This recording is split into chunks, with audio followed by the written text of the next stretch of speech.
Please subscribe.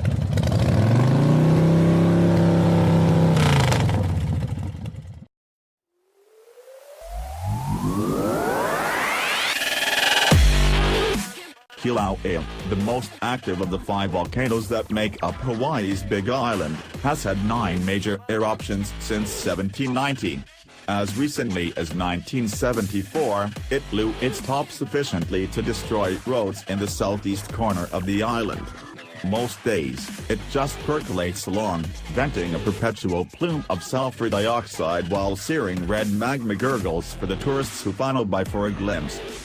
Piloting Honda's new minivan in this geologically intense location had us pondering the Odyssey's somewhat more predictable, but no less devastating, to the competition in this case, cadence of 4 melt and report overhauls since it burst onto the scene for the 1995 model year. But even these eruptions haven't changed much.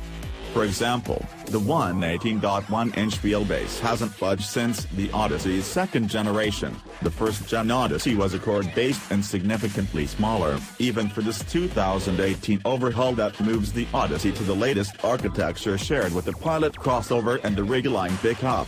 The stock V6's 3.5-liter displacement also has remained constant since it was installed in 1999, however, output has increased from 210 to 280 horsepower during that time. The latest version adds direct fuel injection, enabling a full-point increase to the compression ratio and another 32 horses, 12 pounds-to-foot of torque, and 500 revolutions per minute for the driver to exploit.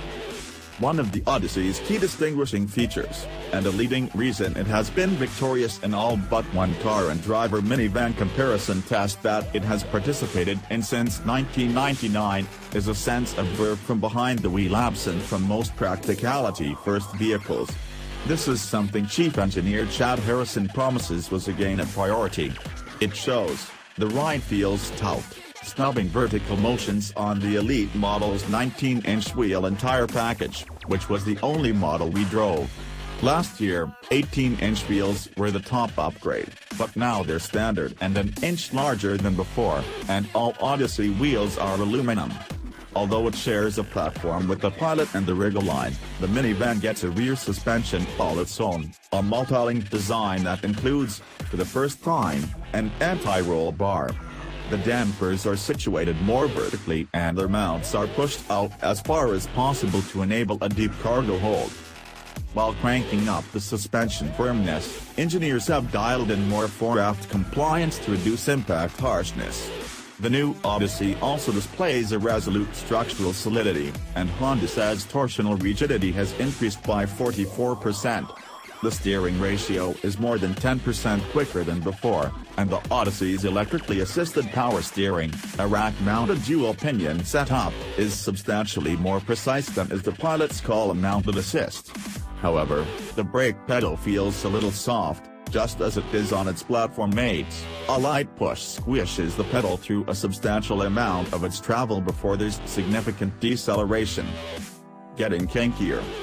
Possibly emboldened by consumer acceptance of the kinked character line at the base of the side glass, a signature element added to the 4th-gen Odyssey, the new van's designers retained that line while overwhelming the profile view with crisscrossing creases in the metal.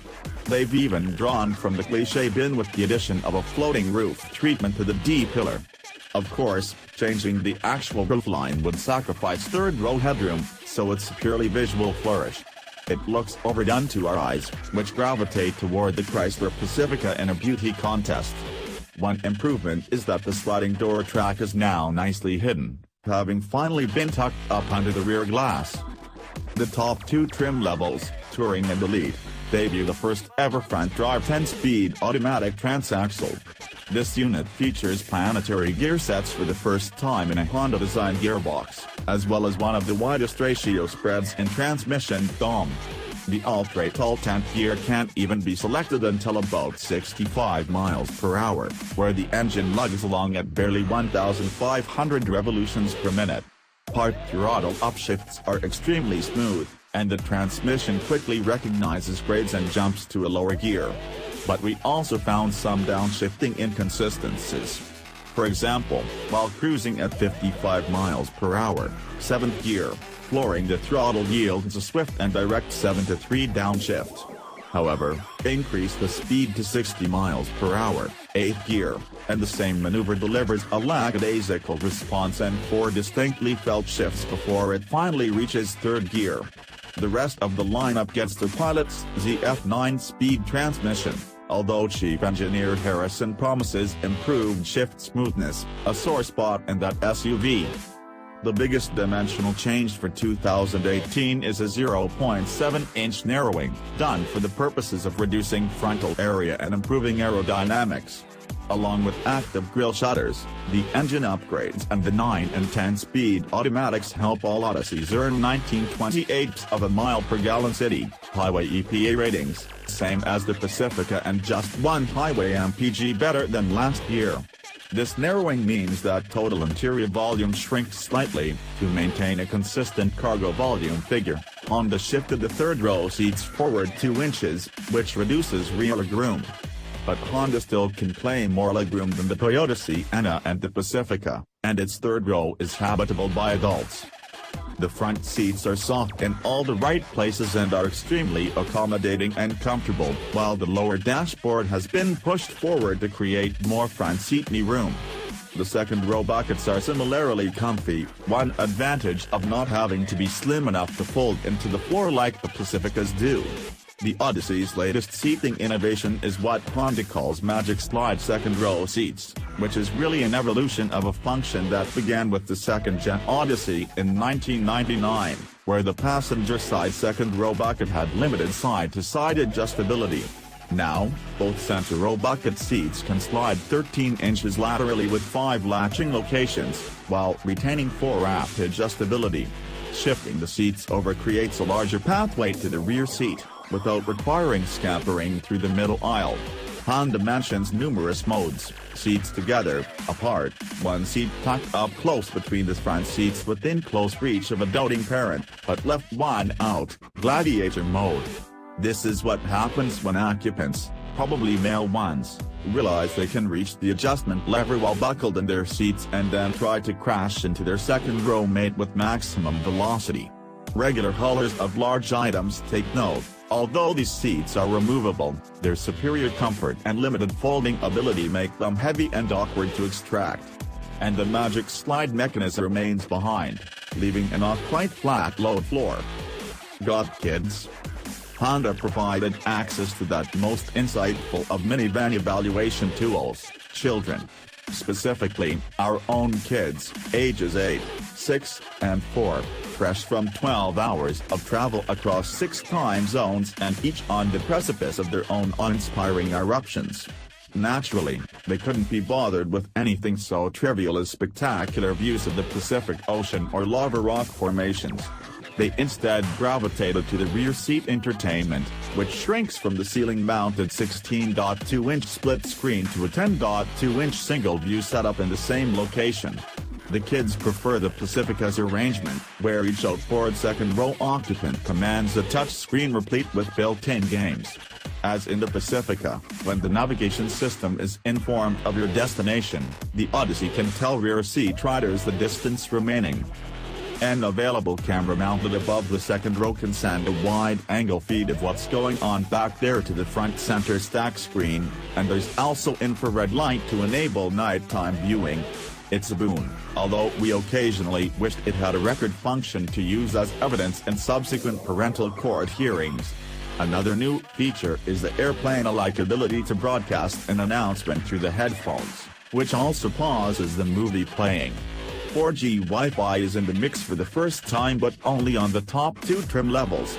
The rear seat entertainment is set to take advantage of the Wi-Fi, with the built-in streaming PBS Kids app, and it's also possible to tether a phone to the system for streaming capability. And the Honda vacuum makes a return appearance to clean up after the back seat snackers.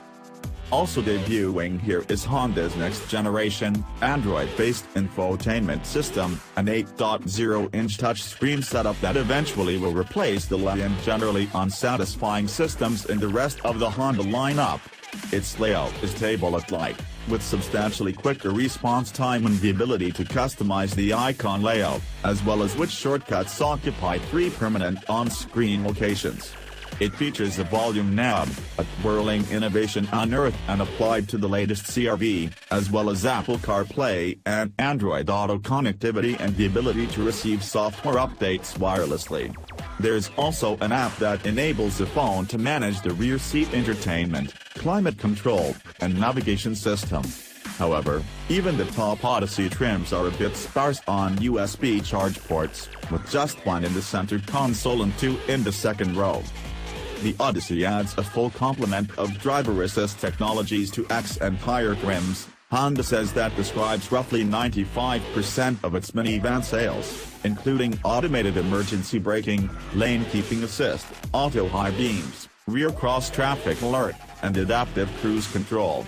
But, like the Pilot and the Rig-Line, the Odyssey's cruise control can manage stop-and-go traffic, giving up below speeds of about 20 miles per hour. The sound of silence. Pronounced Taha, is the ragged lava peppering the Big Island that you really want to avoid stepping on with bare feet, but it's also what Odyssey occupants might utter, and what other occupants would be able to hear, after experiencing just how hushed the new Odyssey is at speed. All Odysseys get thicker glass and are far better sealed in general, including for the first time containing acoustic foam sprayed into 14 locations to keep noise at bay. Elite trim models like we drove add even more sound mitigating measures, such as acoustically insulating laminated side glass for the front and sliding doors. A laminated windshield is fitted to the XL and above, as well as additional fender liners and thicker carpet.